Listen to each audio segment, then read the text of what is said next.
Listo, padre, ahí está corriendo. Bueno, entonces, mi cordial saludo para todos ustedes. Mi nombre, Pedro Elian Martínez Plata, sacerdote de la diócesis de Socorro y San Gil. Ya cumplí 52 años de ordenado sacerdote.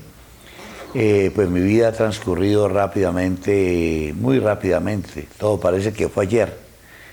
Más que todo he estado dedicado a la educación, tanto en colegios como en universidades, y también pues en las parroquias, especialmente en San Gil trabajé bastante tiempo, Cristo Resucitado, y la inicié hace ya como 50 años, inicié esa parroquia, y luego la catedral, luego Cristo Resucitado, pues otra vez como administrador, luego la parroquia de San Judas Tadeo, y ahora ya cumplí mis bodas, y estoy aquí muy contento en la ciudadela sacerdotal Santa Marta.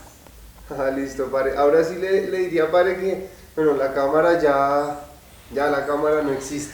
No existe. Y como primera pregunta, pues siempre es muy bonito conocer cómo comenzaron las cosas. Entonces yo quisiera saber cómo fue ese momento cuando conoció al padre Beltrán y cuál fue su impresión de él. Cuando usted lo vio, ¿cómo lo vio? ¿A quién vio? Bueno, yo conocí al padre Beltrán en muchas facetas, desde cuando él era mucho más joven y yo también de seminarista, ¿no? Porque él fue compañero de mi hermano sacerdote, que ya murió también él, y de los sacerdotes mayores de esta diócesis. Entonces para mí el padre Beltrán fue muy familiar y todo el mundo lo quería. Era un sacerdote con una figura muy atractiva, sencillito, pequeñito, inquieto, muy inquieto, muy inquieto, muy inquieto en el servicio pastoral. Él quería que todo el mundo progresara y sobre todo, pues la impresión mía fue que él era un apóstol de la educación y de la misión. A él le encantaba pues vivir en la sencillez total, sin aspiraciones grandes. Él no aspiraba a nombramientos importantes, él no aspiraba a reconocimientos ningunos. Él solamente, para él la felicidad era trabajar por la gente. Últimamente, cuando ya cerca de la muerte de él, hicimos un viaje los dos a Bogotá, yo a traer un carro para la parroquia de la catedral y él a conseguir una maestra y hablar de educación para conseguir una educadora para su sitio donde trabajaba él, allá En la belleza. No, En San Ignacio. en San Ignacio, sí. Pero San Ignacio no era el pueblo solamente, era toda esa región que necesitaba pues y educación. Él apoyó, como impresión mía, apoyó a muchos niños y niñas de esos que nunca tenían futuro para meterlos a las escuelas, a los colegios y aún a universidades, ¿no? Él no hizo propaganda, pero yo lo sabía porque él me contaba cómo él le apoyaba con su plática las matrículas, los libros y el avance educativo de niños y niñas de esos que no tienen apoyo de nadie. Digamos, él sacó plata de su propio bolsillo Sí, claro, para los niños. muchísimo, sí, creo que la plata, él no era que tuviera mucha plata, pero la poca que tenía la daba para educar, para ayudar a gente que él ni conocía, pero eran sus ovejitas allá de su redil pastoral en su ambiente del Cará de Yopón, donde él trabajó. Padre, y él cuando se quedaba en un lugar viviendo, ¿cómo era su casita? ¿O en dónde se quedaba? Él era un hombre itinerante, él no estaba quieto en ninguna parte, estaba en su parroquia, pero hay una cosa hasta chistosa de él, que él andaba mucho y él en todas partes tenía camisas y pantalones, los dejaba allá para que los lavaran. Y entonces iba recogiendo y dejaba los que ya usaba, ¿no? Era un apóstol itinerante, pero él sabía para dónde iba, ¿no? Él no era que fuera vago, sino que él iba por su terreno pastoral, ¿no? Padre, a mí siempre me comentan de la mula que tenía. Una mula. Pero yo siempre pregunto a la gente el nombre de la mula. Y no he Es podido- posible que esté En el texto. sí, en el texto. Claro que esa mula pues fue la de él allá. No, por aquí no Tenía necesitaba mula. diferentes mulas. Sí, pero la mulita famosa que lo llevaba y la creo que fue la mula que lo acompañó último, cuando ya los guerrilleros lo asesinaron. Ahí llevaba él su maletín para la celebración eucarística y ahí esa mula fue la... Creo que cuando la mula quedó sola y vagando, y entonces por esa mula la gente se dio cuenta que había habido algo raro. Ah, la gente ya era famosa. La mula, padre. claro, sí, y la gente pues se alarmó y dijo aquí algo sucedió y lo buscaron y lo encontraron muerto, ¿no? Padre, ¿y qué tal hubiese sido esa zona, digamos, en este momento, al día de hoy, si el padre Beltrán nunca hubiese pasado por ahí? ¿Cómo se la imagina usted? Digamos, ¿qué estarían haciendo ahorita ellos? Bueno, resulta que el contexto del padre Beltrán fue el contexto de la diócesis, no solo él, porque la diócesis de Socorro de San Gil pues tuvo 3 provincias importantes, las únicas que tuvo, que fue la de San Gil, que llama zona guanentina, después la provincia comunera, que es la del Socorro, y después la zona de Vélez, ¿no? Entonces, quiero como reconocimiento a la misma iglesia diocesana que el obispo, sobre todo este obispo, Leonardo Gómez Serna, Monseñor Leonardo Gómez Serna, que trabajó mucho por la pacificación de la región. Entonces él se entusiasmó mucho con ayudar mucho a todas esas zonas. Y en ese tiempo el padre Beltrán, la zona de Vélez, o sea, la provincia de Vélez estaba infestada de violencia, mucha violencia. La partidista en ese Sí, entonces. bueno, no, y la guerrilla actual, porque es que eso no hace tanto tiempo. Casi más que eso de conservadores y liberales, no tanto, sino la de ya, la guerrilla. Sí. Entonces había muchos ataques y muertes y todo. Y el padre Beltrán fue uno sobresaliente de los apóstoles de la pacificación, ¿no? Con el padre Eduardo Rodríguez, que también es muy distinguido en su trabajo pastoral y misionero. Pero entonces, en ese tiempo se trabajó mucho, no solo en San Ignacio, sino en toda la región, hasta los límites con la diócesis de Barrancas y Mitarra. Todo lo que es Landazuri, lo que es Bolívar, lo que es Jordán, toda esa parte, y Miralindo, y muchos sitios importantes. Hubo mucha guerra, ahí se aposentó mucho la guerrilla.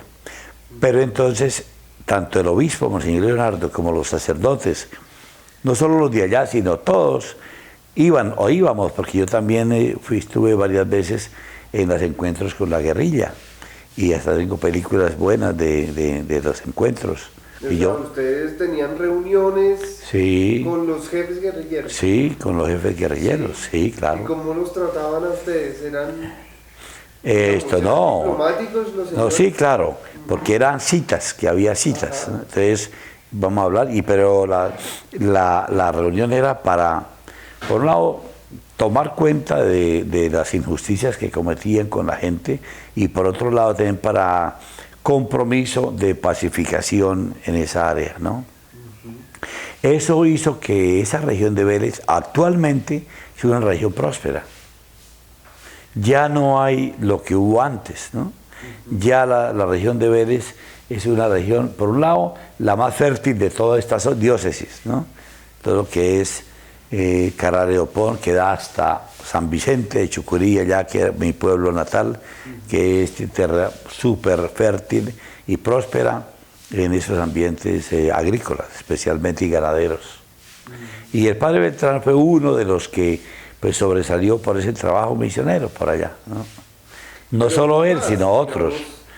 Todos. Antes del padre y después del padre hubo mucha gente. Claro, era toda la región y es que la diócesis entera de Socorro y San Gil fue la que se comprometió, los sacerdotes y los laicos, porque hubo mucha promoción de laicos, y con este proceso de evangelización que llevamos hace 30 y pico de años, eso ayudó mucho a que hubiera muchos apóstoles laicos también, jóvenes, niños y sacerdotes extendidos. Y como los sacerdotes no están en un solo puesto y nos removían, ¿no? Removían, entonces, nos ponen a viajar por muchos lugares. Sí. Pero entonces, pues el padre Beltrán fue uno de los que brilló por esa dedicación, ¿no? Dígale, ¿cómo usted se imagina la vida del padre en este momento? Si él hubiese seguido con vida, si él en este momento estuviese acá con nosotros. Bueno, ya a esta altura tendría, ¿qué? Como 90 años, ¿no? O sea que él, si estuviera, es muy probable que estuviera viviendo aquí con nosotros en la ciudad de Santa Marta, porque esta ciudadela como instituyó, organizó otro obispo, Monseñor Víctor Manuel López Forero, que fue obispo acá en esta diócesis y luego arzobispo en Bucaramanga, pero él sigue siendo muy unido aquí. Y si él estuviera aquí, uno no sabe, ¿no?, qué pasaría, pero pues él estaba muy para acá, porque él pertenece por nacimiento a esta provincia de Guarentina. Él nació en el Hato, que es un pueblito por aquí cerca del Socorro. Por lo tanto, bueno, uno no sabe qué pasaría, pero sería muy querido aquí. Los sacerdotes mayores actuales, ninguno tiene 90 años. ¿Él sería el mayor? Él sería el mayor o de los mayores, sí. Hay otro padre que está muy cercano a él, que de pronto le puede dar muchos datos, es el padre Hernando Vargas Sierra. Él sí lo conoció muchísimo, que fueron compañeros, ¿no? Compañeros reales de estudio y todo, y vive por allí, cerquita. Por lo tanto, creo que le sugiero ese encuentro, Hernando Vargas. Y él casi a pie puede venir aquí. ¿Sí? Sí, Me imagino que él debe vivir allí me dijeron que había... Sagrada Familia, Parroquia Sagrada Familia. Aquí se va por la avenida, por la avenida 19, esta que está al lado, y ahí como a las 2 o 3 cuadras baja un poquito y ahí encuentra la capilla o el templo. Y ahí vive él al lado, así, casa parroquial. Él ya no es párroco, pero vive ahí en un apartamentico al lado, ¿no? Y él le puede dar mucho dato. Sí, me gustaría ir a buscar. Él inclusive es historiador y él sabe más que todos cosas y él las tiene por escrito. Sí, bueno, sí. Sería. De hecho, me acabo de acordar de algo, padre, no sé si usted tenga conocimiento, que el padrecito Beltrán andaba con un maletín y unos mapas que él hacía. Sí, bueno, la inquietud de él era, por un lado, la pastoral, la vida espiritual, pero promoción de la gente, ¿no? Eso. Padre, ¿y usted sabe qué pudo pasar con esos mapas? No, ni idea. Ni idea quién los Ni idea, no. dónde puedan estar. Es posible que la hermana de él, es una monjita, pero ella yo no sé dónde viva. Vivía en Girón en un tiempo. Pues no sé si sea, creo que ella murió, padre. ¿Moriría? Sí. Porque yo hablé con una hermana, Evangelina, y me dijo que ella era la última que quedaba. Sí, una monjita, yo la conocí, pero no me acuerdo, o no sé.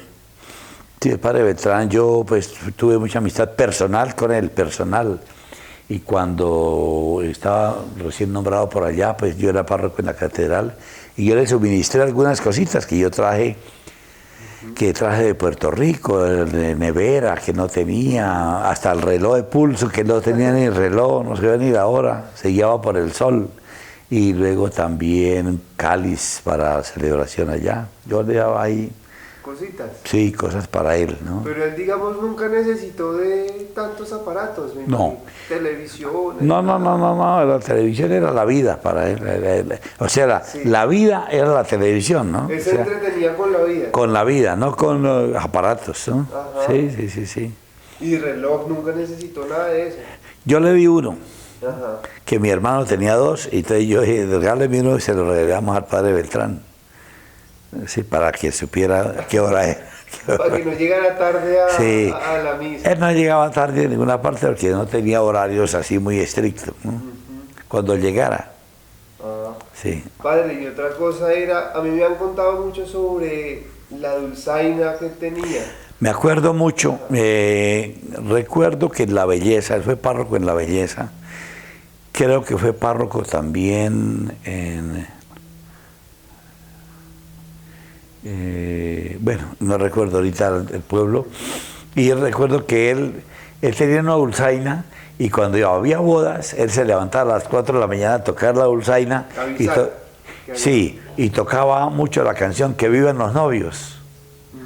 Que vivan los novios, viva la alegría. Canción antigua que todavía existe, ¿no? Y él la tocaba en la dulzaina, ¿no? Esa era muy típica, esa dulzaina. Pero sabrá Dios dónde estará. Ah, esa tampoco ni idea. Es que, quién sabe, los familiares que recogieron las cosas sabrían, pero ahora para buscar los familiares no es fácil, ¿no? Sí, es Se van extinguiendo, sí. Padre, ¿y qué tal era? ¿Alguna vez usted lo escuchó? Claro, ¿La dulzaina? sí. En Gambita, me acuerdo de Gambita. Allá, sí. Como por Bador Real, arriba de Bador. De ahí para arriba, sí. ¿Y qué tal era él con la dulzaina? No, él no era un gran músico. Él tocaba una o dos piecitas y con eso se bandeaba, ¿no? Él no tocaba otros instrumentos. Era la dulzaina que le cabía en el bolsillo, ¿no? Ajá. Pero no más. Pero nunca intentó él con otro, con No. una guitarra, No. un acordeón, nada. No. ¿Y a él quién le enseñó a tocar guitarra? Eso es autodidacta, él, sí, autodidacta. O sea, diga, Es que en un tiempo antiguo, aquí en Santander y en nuestra clero, hay muy buenos músicos, de músicos de guitarra, de tiple. Tuvimos una, llamábamos murga en el seminario, y éramos como más de 20, ¿no? Dirigidos por padre Mauro Serrano, que era otro seminarista, y entonces ahí estábamos todos, ahí tocaban hasta uno con trabajo, el otro y violines y todo eso. Era una buena orquesta. La murga del seminario mayor, esa era. Entonces ahí, pero entonces, como nosotros no nos dedicamos a ser profesionales de la música, pues sino al trabajo pastoral, pues cada uno siguió con sus aficiones personales, acordeón, había varios acordeoneros buenos, muy buenos, sí. ¿padres que tocaban vallenato o tangos con el acordeón? Sí, de todo, sí, lo que se presentara cada uno según su afición, sí.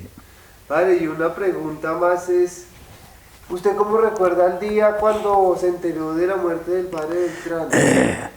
Bueno. ¿Dónde se encontraba? Aquí en San Gil, sí.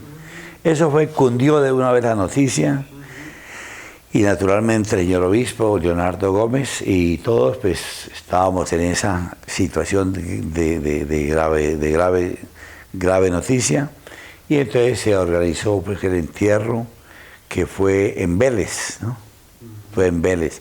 Creo que ya están los restos del padre Beltrán. Sí, pues tengo entendido que Sí, está en la catedral. sí, allá se hizo la celebración grandiosa, y ¿qué? Lo trajeron y ahí lo examinaron, ahí hubo dudas de los balazos que le pegaron, otra cosa, si era contusión o era bala, bueno, hubo. De todos modos murió a manos de esos guerrilleros. Y eso fue ese día del entierro, pues se hizo, y ahí está depositado. Después al otro año se hizo una gran peregrinación En el de aniversario. toda la diócesis. Ahí fuimos los que más pudimos. Eso fue una caballería tremenda. Hasta mi caballo dio bote y se me dañó la cámara de la cámara filmadora, pero logré varias cosas. Entonces fuimos hasta la quebrada y al sitio donde lo mataron, quebrada Cucuchonales, para allá en la montaña, ¿no? Estuvimos allá, ahí en el disco que yo le doy, en el DVD, ahí se ve toda la celebración, o no toda, pero sí lo que se pudo captar y grabar, ¿no? Y la entrada, y luego la celebración que se hizo en San Ignacio con el señor obispo, los sacerdotes, ahí está todo en el DVD, sí. Ah, listo. Padre, ¿y usted ¿Cómo, o sea, ellos cómo sacaron el cuerpo en ese entonces, que las vías eran tan difíciles desde San Ignacio? Eso hasta era, Vélez? la gente no tenía dificultades porque tanto enfermos como difuntos lo llevaban en lo que llamamos guando, ¿no? Que era Como una camilla. una camilla rústica y se llevaba al hombro de 4 personas, ¿no? Y se sacaba hasta donde hubiera carro, ¿no? No era, esos campesinos no se varían por eso, ¿no? Se lo llevan al hombro si es necesario. Sí, sí, cargado, cargado, cargado. Padre, y usted, pues como nosotros queremos hacer un cortometraje, contar una parte de la vida del padre, ¿qué anécdota recuerda usted de él? Como qué historia que haya Bueno, pasado. lo que más recuerdo, último, fue que hicimos el viaje a Bogotá los dos solos, ¿no? 4 meses antes de la muerte de él. Nos fuimos desde Barbosa, yo lo recogí en Barbosa. Nos fuimos, él oraba mucho y rezábamos el rosario, cantábamos mucho mientras el viaje. Y allá él se quedó en la casa de mi hermana. Hicimos una celebración de cumpleaños de mi sobrina, pero la sobrina no estaba en otro lado, entonces nos tocó comernos el ponqué, él y yo, los dos solos, ¿no? No hubo cumpleañera. No, la cumpleañera no estaba, pero sí estaba el ponqué. Y entonces los dos hicimos la celebración, Padre Beltrán y yo, en la casa de mi hermana Isabel en Bogotá. Mientras tanto se hizo la vuelta, él de lo de la maestra y yo de lo del carro para la catedral. Y nos volvimos otra vez y volví a dejar en Barbosa. A él. Es como un recuerdo muy especial de viaje, de celebración de un cumpleaños sin cumpleañera y luego también de mucha oración por el camino. Padre, y en ese entonces, ¿cuántas horas eran de viaje de Barbosa hasta Bogotá? No, lo mismo que hoy, que la carretera estaba buena, la misma. Ay, se fueron Sí, sí, carro de ustedes. sí, en un jeep, sí, en Daihatsu. Sí, sí. O sea, No había, no. Estas carreteras de hoy, solo que hoy el progreso es porque de Tunja para acá o para allá hay la doble carril, pero en Santander hemos tenido muy malas carreteras y no se ha hecho el doble carril la doble carril no, sino doble calzada. Hace falta por estas montañas difíciles, pero la carretera era la misma, sí, la misma. Pero y digamos en el caso de que el padrecito Beltrán siguiese vivo, el que pues, le encantaba armar sus carreteras, podríamos decir que él hubiese organizado mucho mejor Sí, las carreteras. bueno, él, empezando que no era chofer, él no manejaba, él no, pero se hicieron esfuerzos mucho para abrir vías, ¿no? Él no era de abrir vías mucho tanto, sino más bien de educar a la gente, llevarla a las escuelas. Había otros sacerdotes que sí trabajaban en eso, un americano, un gringo, Padre Rip, que se vino a la diócesis, y él sí, inclusive trajo un bulldozer de Estados Unidos y le metió en la parte de Santa Elena de Lopón. Trabajó bastante abriendo carreteras por ahí, o mejorando las que había. Como última pregunta, padre, usted, ¿qué es lo que más recuerda de él en cuanto a su personalidad, en cuanto a él cómo hacía las cosas? Bueno, él fue un sacerdote, ¿no? Él no aspiró a ser otra cosa, sino a ser un buen pastor. Ajá. Y entonces su personalidad fue de sencillez, enfocado a lo que tenía que hacer, inclusive a cosas que se hacían y que otros no los hacían, ¿no? Porque era un territorio difícil donde él trabajó últimamente, ¿no? Claro que él trabajó antes en otras partes de la diócesis, ¿no? Me acuerdo mucho de la belleza y de San Ignacio antes, no, y Gambita, ¿no? Y otras, pero no recuerdo otro recorrido. Pero él fue, como decir, un sacerdote que le gustaba no el ser el primero, sino como el segundo o tercero. No aspiraba a ser protagonista, ¿no? Sino un trabajador raso. Pero entonces él, digamos, si tuvo un amor él en la vida, era la misma gente. Él vivía con la gente, vivía con la gente. Él era de la gente, sí. Y eso fue el ejemplo grande para muchos nosotros, sacerdotes, imitarlo en cuanto a cada uno en su puesto, imitar su sencillez y su enfoque a la vida sacerdotal. Y digamos en el seminario acá, ¿ustedes les hablan a los nuevos sobre el padre Beltrán? Bueno, ahí hay un equipo en el seminario que es los que se encargan de instruirlos y de poner los ejemplos y todo. Dentro de ese equipo hablamos del padre Eduardo Rodríguez, que es el que más conoció al padre Beltrán, y él muy probablemente habrá hecho esa ilustración a los seminaristas, porque pues ellos son los que tienen ese encargo de orientarlos y formarlos, ¿no?